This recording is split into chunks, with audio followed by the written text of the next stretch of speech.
안녕하십니까. 오늘은 6월 27일 토요일입니다. 오늘 주제는 IMF의 경고, 금융시장 실물과 따로 논다는 주제로 얘기를 해보겠습니다. 부제로는 미국 나스닥 코로나로 폭락불구, 연준이 돈 풀자 최고치 경신, 실물 경제는 여전히 침체 일로를 걷고 있다. 올해 경제 성장률 마이너스 4.9%로 낮췄다는 내용과 작은 충격에도 모든 경제가 하락할 가능성이 있다는 내용이 되겠습니다. 그럼 미국의 GDP 성장률과 나스닥 지수를 보겠습니다.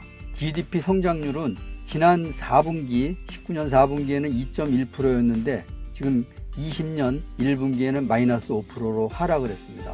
그래서 1분기 성장률이 2008년도 4분기 이후에 최악이다. 2분기 성장률은 하강폭이 더욱 클 것으로 전망한다. 5월 실업률이 13.3%를 기록을 했다. 실업 대란 우려가 지속된다는 얘기고, 나스닥은 사상 최고치를 경신하고 있다. 이게 지금 3월 23일인데요. 23일 이후에 계속 꾸준히 상승을 했습니다. 그래서 나스닥 지수는 최근 사상 최고치를 경신하고 있다. 마이크로소프트, 아마존, 구글, 애플 등 마가 주가가 포가 질주하고 있다. 이게 오늘 나스닥 지수입니다. 2.59%가 하락을 해서 9,757을 기록했죠. 하지만 지난 3월 23일 최하폭인 6,860포인트 대비해서 9,757포인트는 약 30%가 상승한 수치입니다. 아시다시피 어제 저녁에는 다우지수가 약 마이너스 2.8% 하락을 했고, 나스닥 지수는 마이너스 2.59%, 또 S&P 500 지수는 마이너스 2.42%가 하락을 해서 전반적으로 2%대 중후반의 하락을 보여서 급격히 하락했다고 볼 수 있겠죠. 계속해서 IMF의 경고를 들어보겠습니다. 실물 경제와 금융시장이 따로 노는 괴리 현상이 있어서 조정이 올 가능성이 있다는 위험 경고를 했는데요. 국제통화기금 IMF가 실물 경제와 금융시장이 따로 노는 괴리 현상에 대한 위험을 경고했다. 코로나에 대응하기 위해 미국 등 주요국 중앙은행이 대대적인 돈풀기에 나서면서 나스닥 지수가 사상 최고치를 경신하는 등 유동성 장세가 나타나고 있지만, 실물 경제는 여전히 침체 국면에서 벗어나지 못하고 있어서 취약성을 경계해야 한다는 분석을 내놨습니다. IMF는 그저께죠, 25일 그저께 발표한 금융안정보고서에서 현재 진행 중인 실물 경제와 금융시장 간 괴리 현상이 향후 자산가치 조정으로 이어질 수 있다고 경고를 했습니다. 특히 투자자의 위험 선호가 사라지면 실물 경제와 시장 간 괴리 현상이 위험 자산 가치에 또 다른 조정을 가져올 위험성이 있다고 했으며, 이는 경기 회복에도 위험으로 작용할 것이라고 지적을 했습니다.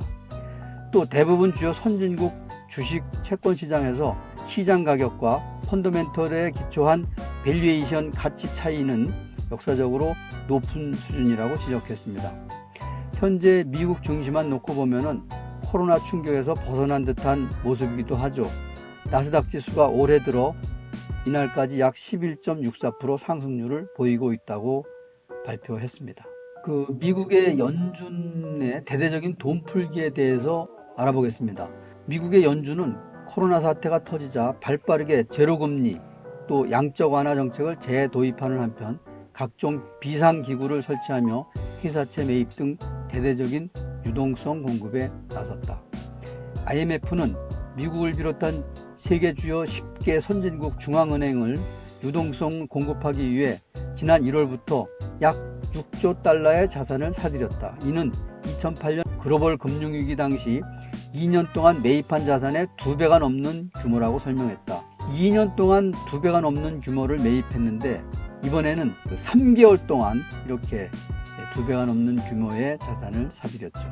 문제는 이 같은 유동성 장세는 취약할 수밖에 없다는 데 있다. 실물 경제는 아직까지도 침체 국면에서 벗어나지 못하고 있기 때문에 작은 충격에도 증시의 상승세가 꺾일 수 있다고 지적을 했다. IMF는 시장 심리 변화를 촉발할 요인으로 코로나 2차 유행과 각국 금융당국의 통화 정책 변화, 무역을 둘러싼 글로벌 긴장 재고조 등을 꼽았다고 했습니다. 무엇보다도 자산운용사와 펀드 매니저 등 비은행 금융사가 자산가격 하락을 부추기는 증폭기 역할을 할 수 있다고 경고를 했습니다. 또 IMF는 자산가격에 상당한 충격이 가해진다면 투자 펀드에서 자금 이탈 현상이 나타나 펀드 매니저가 대거 팔자에 나설 수밖에 없다고 지적을 했습니다. 특히 코로나19에 대응하기 위해 전 세계적으로 마련된 대대적인 경기 부양책 때문에 향후 이 부채 문제가 금융시장의 큰 불안 요인으로 될 수 있다고 경고를 했습니다.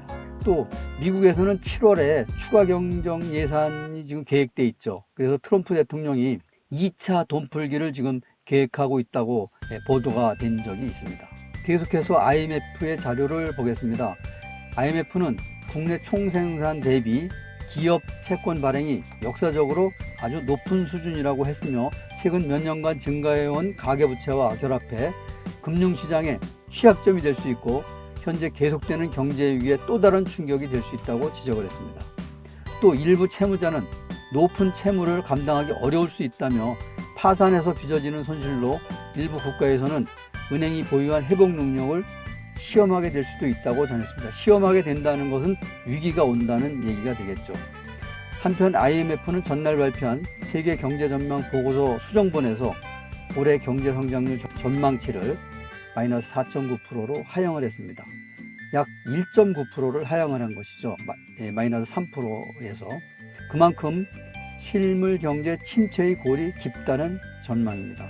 또 IMF의 게오르기 에바 총재가 지난 4월 달에 발표를 했는데요. 올해는 약 170개국에서 마이너스 성장이 불가피할 것이다. 그리고 또 1인당 국민소득이 감소할 수 있다고 예상을 했고요.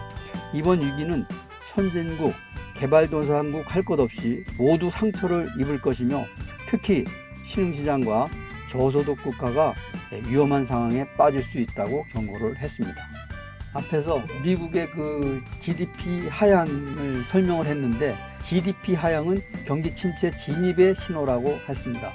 25일 발표된 미국 1분기 국내 총생산 증가율 확정치는 마이너스 5.0%로 금융위기 당시였던 2008년 4분기 마이너스 8.4% 이후 최악의 성적을 기록했다고 발표했습니다. JP모건이 마이너스 40% 전망치를 내놓을 정도로 2분기에는 더 큰 폭의 마이너스 성장이 우려되는 상황입니다. 앞서 미국의 경제 상황을 판단하는 비영리 민간 연구기관인 전미경제연구소는 지난 8일 미국 경제가 이미 2월에 정점을 찍고 경기 침체에 진입했다고 공식 선언하기도 했습니다. 그러면은 오늘 단기 시장 동향을 한번 보겠습니다. 시장 전반에 지금 현재 불안감이 확산돼서 2%대 중후반대에 그 하락을 했는데요. 그 페이스북 주가가 어제 많이 떨어졌습니다. 8.3% 이상 폭락을 했는데 대부분의 그 주요 광고주들이 흑인 사망 사건과 관련해서 인종차별주의에 반대하기 위해서 광고주들이 보이콧을 선언을 했습니다. 그래서 이렇게 지금 많이 떨어졌고요. 마이크로소프트가 오프라인 매장을 온라인 매장으로 전환하겠다는 발표를 했습니다. 그래서 이것도 큰 이슈 중에 하나가 될 것이고요.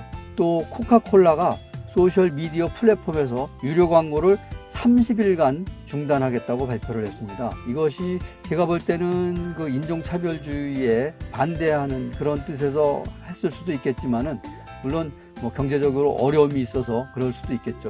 일단은 코카콜라에서 유료 광고를 30일간 중단하겠다는 발표를 했습니다. 또 나이키가 분기 실적에서 손실을 기록했습니다. 오프라인 매장에서는 하향을 했지만 온라인 매장에서는 상승을 했다는 그런 그 발표가 있었죠. 하지만 나이키의 분기 실적은 손실을 기록했다는 그 보도가 있었고요. 미국의 2차 팬데믹 조짐이 있습니다. 그래서 25개 주에서 확진자가 증가를 하고 일부 주에서는 봉쇄 조치를 강화했다는 그런 내용이 보도가 됐습니다. 하루 확진자가 4만 명에 육박하고 있다고 합니다. 그래서 지금 사망자가 약 5%대를 기록을 하고 있는데 지금 이것도 증가할 수 있고 현재 그 미국의 사망자가 12만 명이 넘어섰죠. 그러다 보니까 2차 팬데믹 조짐이 오고 있다는 보도가 있었습니다. 또 우리 국내 상황으로는 삼성의 이재용 부회장의 검찰에 불기소 처분키로 했다는 보도가 있었죠. 위원회에서 10대 3으로 그 불기소 처분을 결정했다는 그런 보도가 있었습니다. 오늘은 6월 27일 토요일로 IMF의 그 경고에 대해서 알아봤습니다. 금융시장과 실물이 그 따로 놀면서 현재 조정 가능성 또 하락 가능성에 대한 경고를 했다는 내용을 말씀드렸습니다. 오늘은 여기서 마치겠습니다. 구독과 좋아요 부탁드립니다. 감사합니다.